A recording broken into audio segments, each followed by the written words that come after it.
मित्रांनो, 1 ऑगस्ट म्हटला की गेल्या अनेक वर्षांपासून आपल्याला लोकमान्य टिळकांची पुण्यतिथी असल्याचं स्मरण होतं किंवा आठवण येते. 1 ऑगस्ट 1920 या दिवशी लोकमान्य टिळकांचं महानिर्वाण झालं. आज त्या घटनेला 104 वर्ष होऊन गेलेली आहेत. परंतु या 104 वर्षामध्ये अनेक भाषेतील विद्वानांनी लोकमान्य टिळकांच्या कर्तृत्वाचा जागता ठेवलेला आहे. अनेक ग्रंथ त्यांच्याविषयी प्रसिद्ध झालेले आहेत. आज आपण विद्यार्थी दशेत लोकमान्य टिळक कसे होते हे पाहणार आहोत. परंतु हे पाहण्यापूर्वी लोकमान्य टिळकांचे जे वडील होते गंगाधर पंत यांच्याविषयी देखील आपण थोडंसं जाणून घेऊया. लोकमान्य टिळकांचं नाव बाळ गंगाधर टिळक होतं हे आपल्या सगळ्यांना पाठ आहे. म्हणजे त्यांच्या वडिलांचं जे नाव आहे ते गंगाधर पंत होतं. हे जे गंगाधर पंत आहेत हे रत्नागिरी जिल्ह्यात चिखली किंवा चिखलगाव या ठिकाणचे रहिवासी होते. रत्नागिरीच्या एका हायस्कूलमध्ये ते मुख्याध्यापक होते. खूप शिस्तबद्ध होते, व्यवस्थित काम करणारे होते. परंतु विशेष म्हणजे गंगाधर पंत जे आहेत त्यांना गणित या विषयामध्ये विशेष रुची होती. आपलं मुख्याध्यापकाचं काम त्याचप्रमाणे घरातली इतर सर्व कामं सांभाळून त्यांनी गणित आणि भूमिती याविषयीचे अनेक सिद्धांत एकत्र करून त्रिकोणमिती नावाचा एक ग्रंथ किंवा एक पुस्तक तयार केलं. आणि हे पुस्तक त्यांनी त्यांचे जे शिक्षणाधिकारी होते त्यांना दाखवलं. त्यांचे जे शिक्षणाधिकारी होते ते देखील खूप विद्वान होते. त्यांनी ज्यावेळेस तो ग्रंथ पूर्णपणे वाचला तेव्हा त्यांच्या लक्षात आलं की अरे, हे तर खूप अप्रतिम काम झालेलं आहे.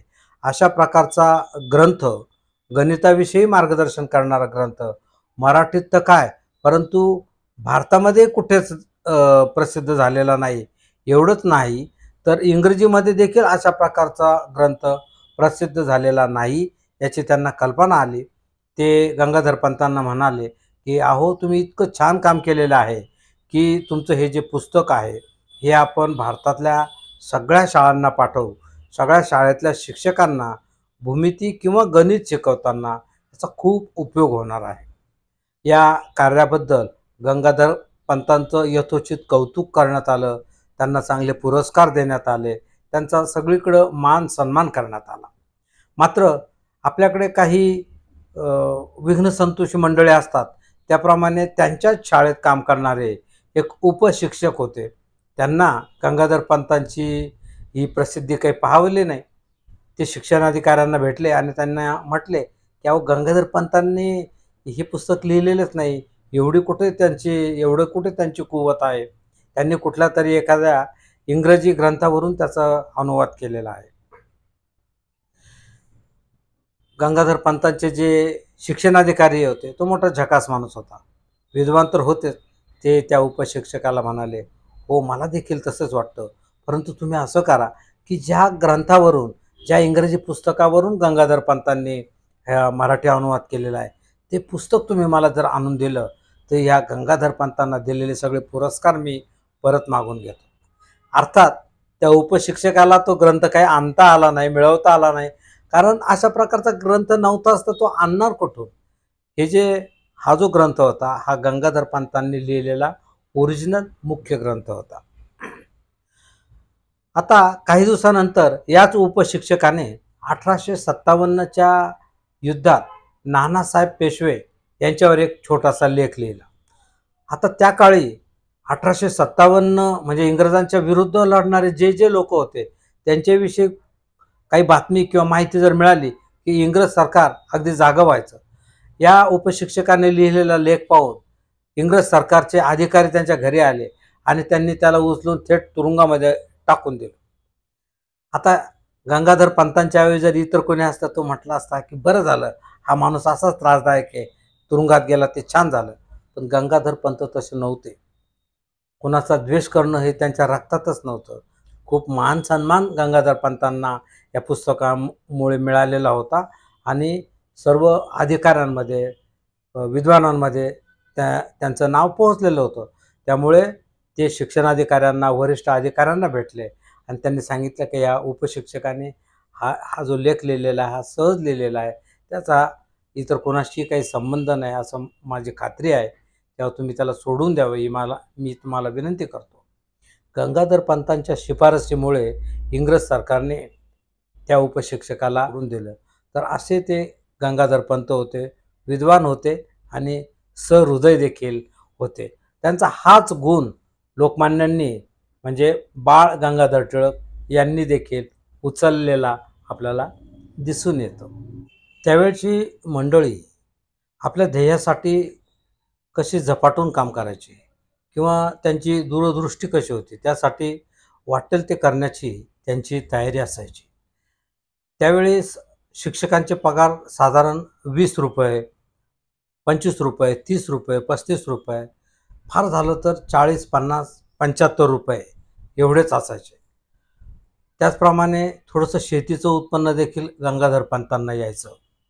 या सगळ्या उत्पन्नातून 6 माणसांचं कुटुंब ते अतिशय चांगल्या पद्धतीने पोसत होते. त्याचप्रमाणे जमेल तेवढी बचत करत होते.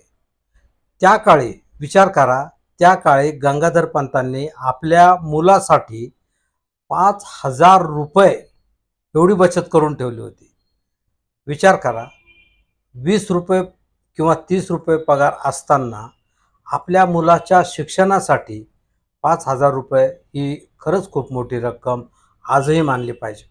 कारण त्यावेळी मुलाचा शाळेचा किंवा महाविद्यालयाचा संपूर्ण वर्षाचा खर्च, त्याचे वह्या, पुस्तकं, परीक्षा फी, त्याचप्रमाणे त्याचं दररोजचं जेवण, कपडे हे सगळे मिळून जास्तीत जास्त ₹400 खर्च यायचा. ₹400 एखाद्या विद्यार्थ्याचं एका वर्षाचं महाविद्यालयीन शिक्षण अतिशय चांगल्या पद्धतीने पूर्ण व्हायचं. आपला मुलगा मोठा झाल्यावर जेव्हा शिकायला जाईल तेव्हा त्याला त्याच्या शिक्षणामध्ये व्यत्यय यायला नको यासाठी गंगाधर पंतांनी त्या काळी आपल्या मुलाच्या नावाने ₹5000 ठेवले होते. त्याचप्रमाणे जर समजा आपल्या मुलाला काही जमलं नाही तर निदान या ₹5000 व्याजावर तरी तो त्याचं जीवन अतिशय चांगल्या पद्धतीने जगू शकेल असाही दृष्टिकोन कदाचित त्यांच्यापुढे असावा.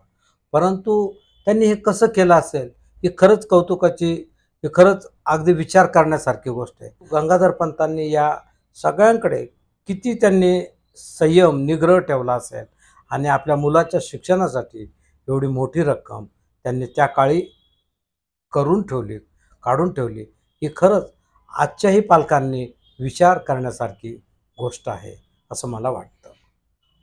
लोकमान्य टिळकांच्या लहानपणाच्या 2 गोष्टी विशेष प्रसिद्ध आहेत. त्यातली एक म्हणजे मी शेंगा खाल्ल्या नाही, मी टरफलं उचलणार नाही. त्यांच्या वर्गामध्ये कुठल्यातरी मुलाने शेंगा आणल्या, मुलांनी त्या शेंगा खाल्ल्या आणि टरफलं तशीच टाकून दिली. मधली सुट्टी झाल्यानंतर शिक्षक जेव्हा आले तेव्हा त्यांनी ते टरफलं उचलायला सांगितले. तेव्हा लहानगे बाळ गंगाधर टिळक म्हणाले की मी शेंगा खाल्ल्या नाही, त्यामुळे मी ती टरफलं उचलणार नाही. मग शिक्षकांनी विचारलं मग कोणी खाल्ल्या त्यांची नावं सांग. तर ते म्हणाले मी चहाडी देखील करणार नाही. म्हणजे एक बाणेदारपणाचं उदाहरण म्हणून फक्त या गोष्टीकडे पाहता येतं. दुसरी एक गोष्ट आहे की शिक्षकांनी विचारल्यानंतर त्यांनी संत हा शब्द 3 पद्धतीने लिहून दाखवला. शिक्षकांना त्यातला पहिला शब्द जो आहे स वर अनुस्वार आणि त हाच शब्द योग्य वाटला आणि बाकीचे 2 शब्द जे त्यांनी लिहिलेले होते ते त्यांनी चूक दिले. लोकमान्यांना ते काही पटलं नाही, त्यामुळे ते मुख्याध्यापकांकडे गेले. एवढंच नाही तर व्याकरणाच्या अधिकारी व्यक्तीकडे गेले आणि त्या व्यक्तीने देखील सांगितलं की या मुलाने काढलेले संत स वर अनुस्वार आणि त, त्याचप्रमाणे स न चा पाय मोडलेला आणि त, त्याचप्रमाणे स आणि न अर्धा आणि त्याला त असे जे संत शब्द 3 पद्धतीने लिहिलेले आहेत ते बरोबर आहेत. कधी कधी शिक्षक देखील आपला हिकेखोरपणा दाखवतात. आपल्याला माहीत नसलं तर ते जाणून घेण्याचा मोठेपणा देखील बऱ्याच मंडळींमध्ये नसतो. तर त्याचं हे एक उदाहरण आहे. परंतु आपण जर बरोबर आहे तर त्याच्यासाठी शेवटपर्यंत लढा देण्याची जी टिळकांची वृत्ती होती ती त्यातून दिसून येते. टिळकांचं गणित तर अतिशय जबरदस्त होतं. कुठलीही मोठी आकडेमोड ते पाटी किंवा पेन्सिलची मदत घेतल्याशिवाय करत असत. त्यांचं शिक्षकांना देखील त्यांचं आश्चर्य वाटत असे. ते म्हणायचे, "अरे, तू कुठले गणित कुठलाही काही न घेता अक्षरशः कसं काय सोडवतो?" तर गणितामध्ये त्यांना खूप आवड होती. त्याच्यात ते सतत रमायचे. आणखी एक गोष्ट म्हणजे संस्कृत हा विषय देखील टिळकांचा खूप आवडीचा होता. मात्र संस्कृतची आवड त्यांच्यामध्ये कशी निर्माण झाली माहीत आहे का?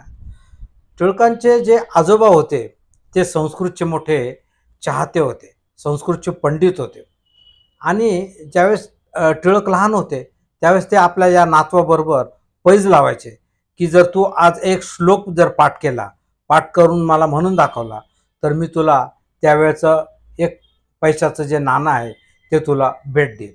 अर्थात लहान मुलांना पुरस्काराची किंवा बक्षिसाची जी रक्कम आहे ती लहान आहे का मोठी त्याची त्यांना काही पर्वा नसते.